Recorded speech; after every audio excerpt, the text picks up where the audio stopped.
పెరిగిన gas rate కూడా మేమే పెంచినామని, పెరిగిన డీజిల్ రేట్లు మేమే పెంచినామని, పెరిగిన పెట్రోల్ రేటు మేమే పెంచినామని మేము నిందలు మోయాల్సిన పరిస్థితి ఏర్పడినప్పుడు మీరు బాగా చూసింటారు. పాదయాత్రలో కూడా లోకేష్ కర్ణాటకలో పోయి ఇక్కడ చూడు ఏ రేటు ఉందో, ఇక్కడ చూడు ఏ రేటు ఉందో, మేము వస్తానే తగ్గిస్తాము, జగన్మోహన్ రెడ్డి మొత్తం రేట్లన్నీ పెంచినాడు, నిత్యావసరాలన్నీ పెరిగిపోయినాయి అని చెప్పడం జరిగింది. అది మనందరం చూసినాం. చాలా మీటింగ్లలో ఆయన మాట్లాడటం జరిగింది. ఆంధ్రప్రదేశ్లోనే ఎక్కువగా ఉందని. ఖచ్చితంగా ఆంధ్రప్రదేశ్లోనే ఈ రోజు కూడా ఎక్కువగానే ఉంది.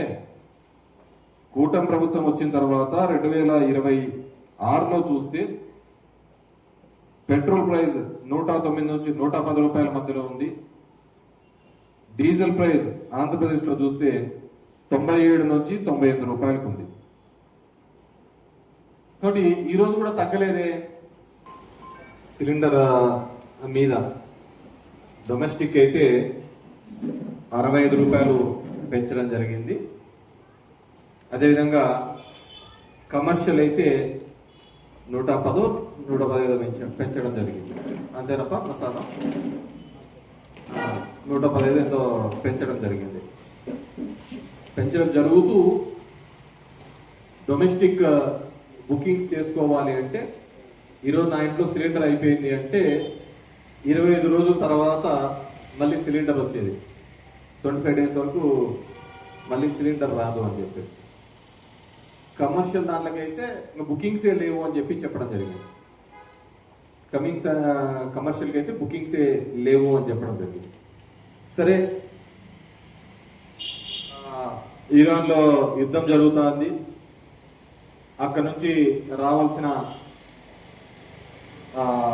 క్రూడ్ ఆయిల్ కానీ, అదేవిధంగా ఎల్పిజి కానీ, లిక్విడ్ పెట్రోలియం గ్యాస్, ఈ ఎల్పిజి కానీ ఇబ్బంది అవుతుంది కాబట్టి 65 రూపాయలు పెంచడం జరిగింది. ఆ నిల్వలు తక్కువ ఉన్నాయి అని చెప్పేసి వాళ్ళు కూడా, కూటమి వాళ్ళు కూడా సమర్థించుకుంటూ మాట్లాడుతున్నారు. నేను ముఖ్యంగా ఈ మీటింగ్ పెట్టడం దానికి ఏంటంటే కారణము, గతంలో వైఎస్ఆర్సిపి చేసిన తప్పిదాన్ని మళ్ళీ రిపీట్ కాకూడదు. అంటే వైఎస్ఆర్సిపి చేసిన తప్పిదం అంటే గతంలో కూటమి కావచ్చు, బీజేపీ కావచ్చు, మా ప్రభుత్వంలో ఉన్నప్పుడు డీజిల్ రేట్లు, పెట్రోల్ రేట్లు, గ్యాస్ రేట్లు పెరిగినప్పుడు మేము ఖండించలేకపోవడం ఆ తప్పిదం.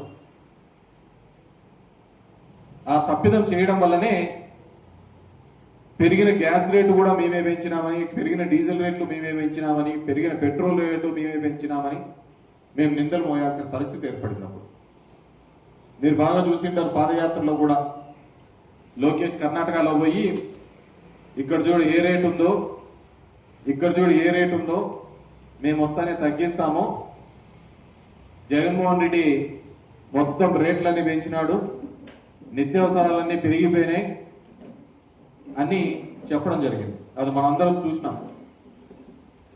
చాలా మీటింగ్లలో ఆయన మాట్లాడటం జరిగింది. ఆంధ్రప్రదేశ్లోనే ఎక్కువగా ఉందని. ఖచ్చితంగా ఆంధ్రప్రదేశ్లోనే ఈ రోజు కూడా ఎక్కువగానే ఉంది. కూటమి ప్రభుత్వం వచ్చిన తర్వాత 2026లో చూస్తే పెట్రోల్ ప్రైస్ 109 నుంచి 110 రూపాయల మధ్యలో ఉంది. డీజిల్ ప్రైస్ ఆంధ్రప్రదేశ్లో చూస్తే 97 నుంచి 98 రూపాయలకు ఉంది. కాబట్టి ఈరోజు కూడా తగ్గలేదే. మీరు చెప్పిన లెక్క ప్రకారము, మీరు చెప్పిన పద్ధతి ప్రకారం చూస్తే ఇక్కడంతా పెట్రోల్ ప్రైస్, డీజిల్ ప్రైస్లో తగ్గిపోవాలి కదా మీ కూటమి ప్రభుత్వం వస్తేనే. మీరు హామీ చెప్పినారు. ఆ హామీని గుర్తు చేయడానికే ఇది పెడుతున్నది. గతంలో మీరు బీజేపీ వాళ్ళు పైన కేంద్ర ప్రభుత్వం పెంచినా కానీ మేము మాట్లాడలేకపోయినాం. మేము చాలా మాట్లాడక చాలా తప్పు జరిగినాయి. అది జరగకూడదు అనే ఉద్దేశంతోనే ఈరోజు ఈ ప్రోగ్రాం పెట్టి చెప్పడం జరిగింది. ముఖ్యంగా చూస్తే వీళ్ళు క్రూడ్ ఆయిల్ పెరిగినాయి, ఇవి పెరిగినాయి అని కాదు. నేను కంపారిజన్ స్టేట్మెంట్ తీసుకొని వచ్చిన 2014 వరకు క్రూడ్ ఆయిల్ ఈ రోజు ఎంత ఉందో క్రూడ్ ఆయిల్ ప్రైజు 2026లో 90 రూపాయలు ఉంది క్రూడ్ ఆయిల్. క్రూడ్ ఆయిల్, మీరు పెట్రోల్ డీజిల్ కాదు నేను చెప్పేది, పర్ బ్యారల్ డాలర్లలో $90 ఉంది. $90 అదే మీరు చూస్తే కన్నా 2008లో కనుక చూస్తే 2008లో $99 ఉంది. మరి ఆ రోజున్న డీజిల్ రేట్ ఎంత? ఆ రోజున్న పెట్రోల్ రేటు 51 రూపాయలు, 54 రూపాయలు. అదేవిధంగా ఆ రోజున్న పెట్రోల్ రేటు చూస్తే 54 రూపాయలు, డీజిల్ రేటు చూస్తే ఆంధ్రాలో 37 రూపాయలు. మరి ఈరోజు అంతే క్రూడ్ ఆయిల్ ప్రైస్ ఉన్నప్పుడు, అంతకంటే తక్కువ ఉన్నప్పుడు ఇంకా తగ్గాలి కదా. ఈ లాభాలన్నీ ఎవరికి పోతున్నాయి? ఇప్పుడు మీరు చూసినారు అంటే 2011లో క్రూడ్ ఆయిల్ $111 ఉంది, కానీ 60 రూపాయలే ఉంది కదా పెట్రోలు, 41 రూపాయలే ఉంది కదా డీజిల్, 43 రూపాయలు ఉంది కదా డీజిల్. 2012లో $112 ఉంది క్రూడ్ ఆయిల్, కానీ డీజిల్ చూస్తే ఆంధ్రప్రదేశ్లో 46 రూపాయలే ఉంటాయి. ఆ రోజు ఎంత ఉందో అంటే దగ్గర 14 సంవత్సరాల కింద ఎలా ఉందో, 2012లో ఎంతగా ఉందో ఈరోజు అంత 2012లో 112 ఉంది.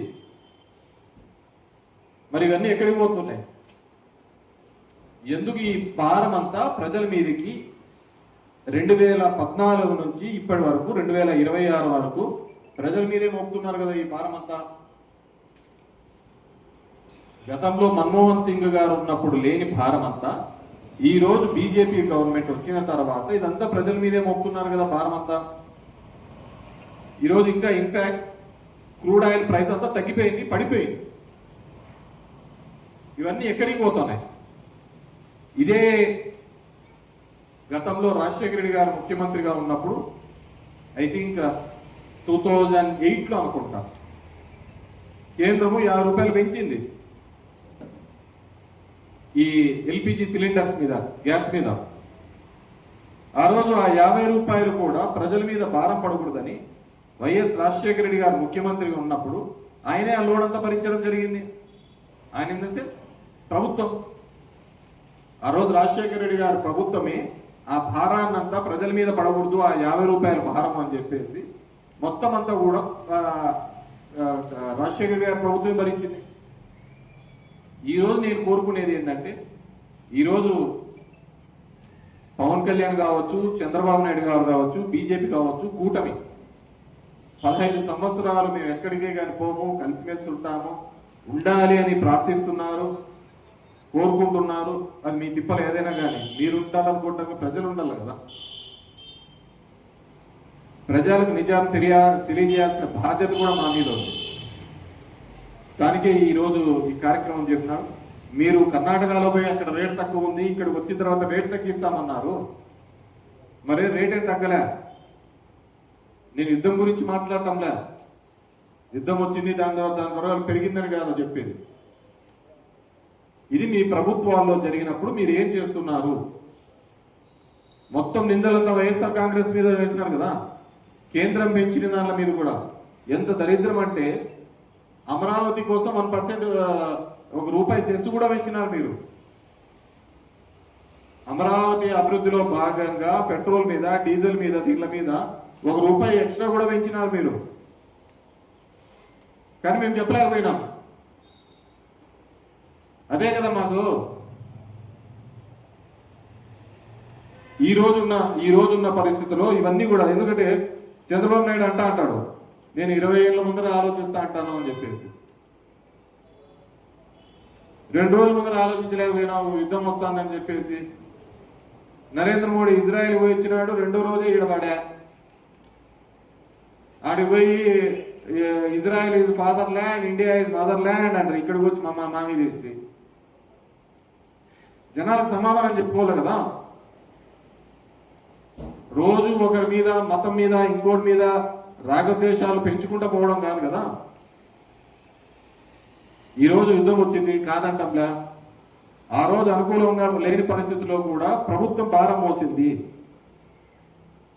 మీరు కూడా ఎన్నికల్లో హామీ ఇచ్చినారు, సంవత్సరానికి 3 సిలిండర్లు ఉచితమని. 2 సంవత్సరాలు కాబడుతుంది, ఉచితానికి ఎంత డబ్బులు వేసినారో చెప్పమనండి. ఈ రోజున్న రేట్లో గ్యాస్ ప్రైస్ 900 రూపాయలు ఉంది. ఈరోజు 900 రూపాయలు ఉంది గ్యాస్ ప్రైస్. 900కు సంబంధించిన డబ్బులు 2 సంవత్సరాలు అవుతుంది. 3వ బడ్జెట్ పెడుతున్నారు, 3వ బడ్జెట్ కూడా పెట్టేసినారు, అయిపోయింది. మరి డబ్బులు వేసినారా? It's a simple question. ఎప్పుడు ఏదో విధంగా మభ్యపెట్టడం, మోసం చేయడం తప్ప. నిన్న ఎక్కడో చూసా, డోన్లో మీటింగ్ అనుకుంటా, నాదే రోడ్లన్నీ గుంతలు పడినాయి, రోడ్లన్నీ అవన్నీ అయిపోయినాయి, నా దగ్గర ఏమీ లేవు, పెద్ద మనసు మాత్రం ఉంది అని చెప్పేసి. పెద్ద మనసా మంచి మనసా? పెద్ద మనసు ఉంది అని చెప్పేసి. దాని కింద మళ్ళీ ఏదో సునీల్ కూడా ఏదో పెట్టినారు డైలాగ్. ఎక్కడికి? మార్కాపురంలో పోయి చెప్తే మీరు ఇంకా వేరేది ఏమొద్దు, మీ అందరికీ ఒక కార్యక్రమం ఇచ్చినా దాంట్లో మీరు సక్సెస్ఫుల్గా దిగ్విజయంగా చేయాలా అని. ఏదో చెట్లు నాటే కార్యక్రమం అనుకుంటే కాదంట, పిల్లలుగానే కార్యక్రమం అంట. ఉన్న ఒకరిద్దరిని చూసుకోవడానికి వాళ్ళు ఆర్థికంగా చితికిపోయి ఇబ్బంది పడుతున్నారు. నేను చాలా ఫ్యామిలీస్లో చూశాను. నాకంటే డోర్ టు డోర్ వెనుక్కున్న వాళ్ళు ఎవరు ఉండరు. చాలా మంది 3 పిల్లలు వాళ్ళ ఇంట్లో ఉన్నారంటే మొదటి 2 పిల్లలు ఆడపిల్లలు ఉంటారు. ఆ మగవాడి కోసం మగపిల్లాడు పుట్టాలని చెప్పేసి 3వ వాళ్ళం ఉంటారు. There are N number of incidents. ఉన్న 2 పిల్లలకు ఈరోజు ఈ దేశంలో ఉన్న పరిస్థితుల రీత్యా నిరుద్యోగ సమస్య వెంటాడుతుంది. చేయడానికి పనులు లేకుండా ఇబ్బంది పడుతున్నారు. తినడానికి 3 పూట్లుగా ఖచ్చితమైన భోజనం లేవు. పిల్లలు చదివించలేక డ్రాప్అవుట్స్ అవుతున్నారు. ఈ విధంగా ఆర్థికంగా కానీ చిన్న భిన్నమవుతున్న కుటుంబాలు, పెద్ద కుటుంబాలు, ఆ కాలం పోయింది. నోటికి ఎంత పడితే అంత చెప్పడం, పోవడం, పోతాడడం. అదొక ఆబ్జెక్టు, అదొక సబ్జెక్ట్ అని చెప్పు. ఈ దేశ ప్రగతికి ఉపయోగపడేదా? ఈ దేశ ప్రగతికి ఉపయోగపడేది ఏదంటే ఒక 4 మంది ఉద్యోగాలు, ఆ కుటుంబం ఆర్థికంగా నిలబెట్టడానికి ఏ విధంగా ఉపయోగపడతారు, దాన్ని తీసుకున్న మెజర్మెంట్స్ ఏంటి, స్టెప్స్ ఏంటని చెప్పాలి. దానిలో వదిలిపెట్టేసి ఏదేదో నోటికి వచ్చినట్టు చెప్పి మభ్య పెట్టించే కార్యక్రమాలు చేస్తున్నారు. కాబట్టి వైఎస్ఆర్సీపీ ప్రభుత్వం ద్వారా, వైఎస్ఆర్సీపీ పార్టీ ద్వారా నేను కోరేది ఒకటి. గతంలో రాజశేఖర రెడ్డి గారు ఏ విధంగా అయితే 50 రూపాయలు అప్పట్లో కేంద్ర ప్రభుత్వం వేసిన భారాన్ని ఆ రోజు రాజశేఖర రెడ్డి ప్రభుత్వం భరించిందో, ఈరోజు చంద్రబాబు నాయుడు గారు కూడా ఆ 65 రూపాయలు అనేది ఏ పేద ప్రజల మీద పడుతున్న భారం ఉందో దాన్ని భరించాల్సిందే. ఇప్పటికి 2 సంవత్సరాల పైగా అవుతోంది. ఉచిత ఇది అని చెప్పారు, రాలే. పేదోళ్ళకు మాత్రం ఏదైనా కానీ ఒక పథకం ఇస్తే శ్రీలంక అయిపోతుంది, ఇదైపోతుంది అని చెప్పినారు. అంటే పేదవానికి మాత్రం ఉచితంగా కానీ వాళ్ళ చదువుకో దీళ్ళకో డబ్బు సాయం చేస్తే దేశం నాశనం అయిపోతుంది. వేల ఎకరాలు ప్రభుత్వ ఆస్తి 99 పైసలకి ఇస్తే మాత్రం అభివృద్ధి చెందుతుంది. ఇది ఎక్కడ లాజిక్ అని అర్థం కాదు. పేదవాళ్ళకి ఇస్తే మాత్రం నాశనం అవుతుందంట, డబ్బున్న వాళ్ళకి మాత్రం ఇస్తే 99 పైసలకు అభివృద్ధి చెందుతుందంట. ఇది ఎక్కడ లేని లాజిక్ తీసుకొని వచ్చినారు. కాబట్టి ఖచ్చితంగా ఈ ప్రభుత్వాన్ని కోరుతున్నాం. ఎందుకంటే మీరందరూ భాగస్వాములు. ఆంధ్రప్రదేశ్ ప్రజల్ని మీరు మంచి చేయాలని ఉంటే కనుక ఈ పెంచిన 65 పాపం మీదే. క్రూడ్ ఆయిల్ ప్రైస్ అప్పటికంటే ఇప్పుడు బ్యారల్ $100 ఉంది. పెరగచ్చు, రేపు మన్నాడు పెరగచ్చు. ఇన్నాళ్ళు కూడా ఆయిల్ కంపెనీలు అన్ని బాగా లాభాలు తిన్నాయి. ఈరోజు ఈ దేశం కోసం భరించాలా? ప్రజల నెత్తిన ఎటువంటి భారం పడకూడదు, భరించాలి. ఎవరి కోసం భరించారు? లక్షల కోట్లు ఉన్నారు. రైతులకు చూస్తుంటే ఈరోజు చూసాం, యూనియన్ బ్యాంక్లోనే దాంట్లోనో రెన్యువల్ చేసుకోవాలంటే మొత్తం కట్టాలని రైతులు సతాయిస్తున్నారు. అదే పెద్ద పెద్ద వాళ్ళకి ఆ విధంగా చేస్తున్నారా? దగ్గర 16 లక్షలు 20 లక్షల కోట్లు అలాగే ఎన్పి అని చెప్పి మాఫీలు చేసినారు. అదే రైతుకు చేయాలంటే ఇబ్బంది పడుతున్నారు. కాబట్టి వైఎస్ఆర్సీపీ నుంచి ఒకటే డిమాండ్ చేస్తున్నాం, ఖచ్చితంగా పెరిగిన 65 రూపాయలు కూడా మీరే భరించాలి.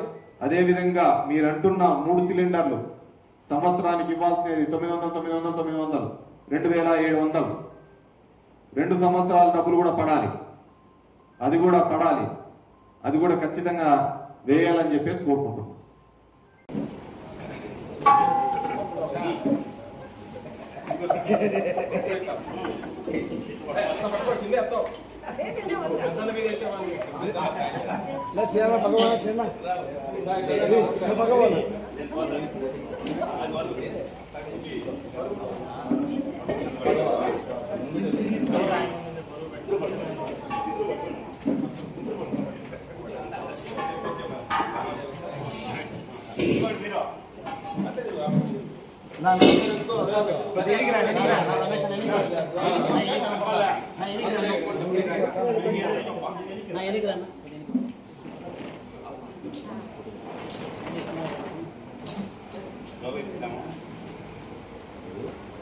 పెంచిన గ్యాస్ వెంటనే